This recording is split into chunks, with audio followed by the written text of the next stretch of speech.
not an M4. This is not an M4. This is not an M4. Alright, what's up guys? My name is Zach and today I'm driving a 2018 BMW 440i Gran Coupe. Yes, coupe. I'll get to that in a second. Up front is a 3.0 liter inline 6 that is turbocharged, and down below is an 8-speed automatic gearbox. Now first and foremost, I want to thank Noah for letting me do this review. I've never reviewed a car before its model year. I'm driving a 2018. It has about 1,200 miles on the car. Still has the new car smell, which is absolutely awesome and really gives me a good look and feel for the car. So thank you, Noah, for that. But let's talk about that 3.0 liter turbocharged inline 6-cylinder engine. Well, I've dealt with inline 6 cylinders before, actually a lot with the Skyline, and I've reviewed a lot of previous BMWs, but never a turbocharged one.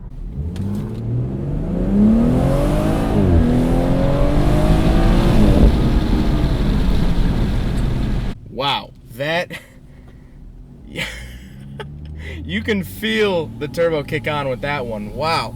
And that power up front is being sent to all four wheels. It's an all-wheel drive car, and it just, at first it doesn't get you, but once that turbo spools up, man, you're in for a real treat. That is nice. And this, like I said in the beginning, this isn't an M4, this isn't an M car, although it has the M package on it, and I'll get to that in a little bit. But the transmission is a ZF transmission. It's an 8-speed. I've dealt with that before, again, with the Hellcat, and like I said in the Hellcat, it's right there. It does not hesitate. And that exhaust note, which I just heard and you guys heard, is actually really good. I really like the exhaust note, and for a factory car that's not a sports exhaust put on it or anything, that sounds really good from the factory. It sounds like a BMW. Now, what I don't like about the transmission is the shifter. I don't know why BMW did this, but you click it up for reverse, you click it back for drive, which is fine. That's all normal. I'm not mad about that. It just feels really weird, and I don't like how if I grab it, I don't know what I'm in, if I'm in drive or reverse or whatnot. Yeah, sure, it tells me up on the dash, but I'm so used to feeling where it is, if that makes sense. And then park is just a button, and I don't know, I really don't like that. Honestly, the first time I ever felt a shifter like this, it was in a Prius. But let's talk about the interior. Well, the gauges are actually really nice. I really like the gauges just because they've stayed consistent. I've driven BMWs from the 80s, 90s, 2000s, and now 2018, and the gauges have stayed pretty consistent, and I really like that. Speaking of which, here comes an E30.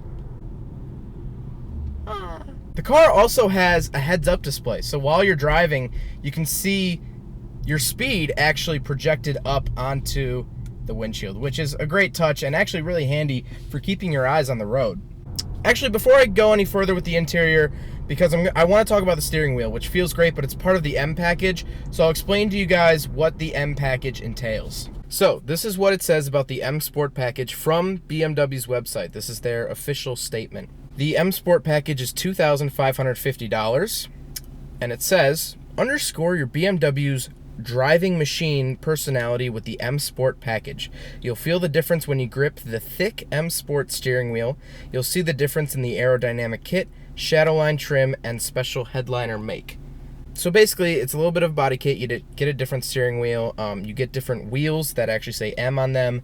The inner door sill says M on it, but it doesn't say M on the outside of the car, which I really like because I don't want to have people think that it's an M4. It's not an M4. It is not an M4. I mean, it's not. But I really like the wheel. I like the blue stitching that's a part of the package. The color is part of the package. The color of this car is mint. I love this color. The color isn't mint. I'm saying the color's good. It's a really good blue, and I really like it. But let's continue on with the interior. Now, in the center, you get a big display, which is actually controlled by a little dial that is not only a dial, but a touch on the top. So you can actually write stuff. If you had to put it in an address, you could actually just write it with your finger and whatnot, which is really cool. That's a really nice touch, and it's actually fairly easy to use. Within a couple of minutes, it seemed pretty natural, the dial and the buttons. Around the dial, you get media, menu, map, a little, hotkeys, things like that, which is really nice. So you don't have to swipe through 1,000 menus just to find your GPS. Down below that, you get a center locking button and your hot-cold dial, which is really interesting that they just put a hot-cold dial there. Because down below that, then you get full climate control. So it's pretty nice. But in between the climate controls and the vents, you get a CD player, which is really interesting to me, considering that this is a 2018. I mean, CDs, I feel like have been should at least be totally phased out of new cars. I figured that would happen. I figured that would happen by 2012. We wouldn't have CD players anymore. But it has a CD player and it has presets, so if you're still into CDs, there you go. But the entertainment system gives you 2 USB ports, one up on the dash and then one inside the center console. So that is really nice that you actually get 2 of them. Next to the shifter, you get your traction control off button. Come on, you know what that's for. Sport mode, which actually when you hit up on the center screen, you get some sport displays, which will actually, it gives you a readout for your horsepower and torque. Which is really interesting. I like that cars are now telling you the horsepower that they're putting out and the torque that they're putting out, and they give you little screens. I know that they're not going to be super accurate, and I know a dyno is still going to be the best way to measure what actually horsepower you put to the wheels, but it's nice to give you just a little sense of what you might be doing. Also with sport mode, you get a lot more aggressive gear changes. It doesn't want to, it holds on to gears longer so you can get the maximum amount of power possible, and that is really nice. So like I said, with this little dial, you can either go from sport mode, down in the middle is comfort mode, and then down at the bottom is eco mode. So you get 3 different driving modes, and that is pretty nice. Although it doesn't really do anything with the suspension, it's mainly just gear changes and stuff like that. Oh my god. Oh, no, no, no, no, no, no, no, no, no. Oh, no. Oh. In eco mode, when you come up to a stoplight, the car turns off. Oh, no, no, no. Why? All right, I'm putting it back up to comfort. Maybe, I don't think it'll do that in comfort. Okay, you know what? At least you can change it. In the Chevy that I reviewed that did that, you can't change that, and it was the most annoying thing I think it's ever happened in a car.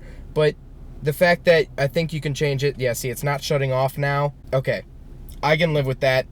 Crisis averted, but that is my least favorite feature of new cars, is that auto shut off to save fuel. Makes me so mad. Down below the Sport and Eco button is a little camera icon, which is really helpful. There are 2 cameras on either side of the car that point backwards for your blind spots. So if you're really a nervous driver or you really can't see your blind spots, just hit the button and the little display will show both angles, which is really nice, really superb. Now, it's really interesting driving a 2018 BMW because most of my experience has been with older BMWs that have been through the ringer and have been sold on the secondhand market. I did a 1984 E30, which was the most terrifying vehicle I've ever driven. It was bought for $700, and the transmission was held in by one little piece of metal, and I thought I was gonna die. I reviewed a couple different 90s BMWs. They're fine. I reviewed a 2000s BMW, an E46 in all-wheel drive. That was good. But to drive the brand new, the cutting edge BMW, what BMW is today, it's really interesting, and I'm really impressed with it. First of all, you guys will notice I'm not talking super loud, and if I have been, I'm sorry. I'm really trying not to, but I don't have to talk loud in here. Look, I think this car is really cool. I really like this car. You know, like, you can hear me fine. The sound deadening in this car is fantastic. And I really like the way this car looks. I think, now, granted, this isn't an M4, like I said, but in M4, let's just talk about the M4 for a second. The M4, or CTSV, the brand new 2018 M4 or 2018 CTSV, are the 2 best looking cars for sale today, in my opinion. This car is phenomenal. This this car's a great daily driver. It really is. It's all-wheel drive, it's real quiet, it's real luxurious. I would own one of these cars to daily in a heartbeat. But then again, you get what you pay for. This car is not cheap. This car goes for about $60,000, brand new, which it is. It is brand new. So this is a $60,000 car I'm working with right now, and it's worth it. This car is also a hatchback, which you wouldn't assume from looking at it, but when you open up the power tailgate, it actually brings the glass with it, which is interesting. I had no idea that that happened. Okay, so let's get back to it. This car is called the Gran Coupe. I'm not kidding. Look, there's badging on the side. This is the Gran Coupe, even though it has 4 doors. And even though the even number of BMWs, the 2 Series, 4 Series, 6 Series are supposed to be 2 doors, this is a 4-door. And it's a hatchback.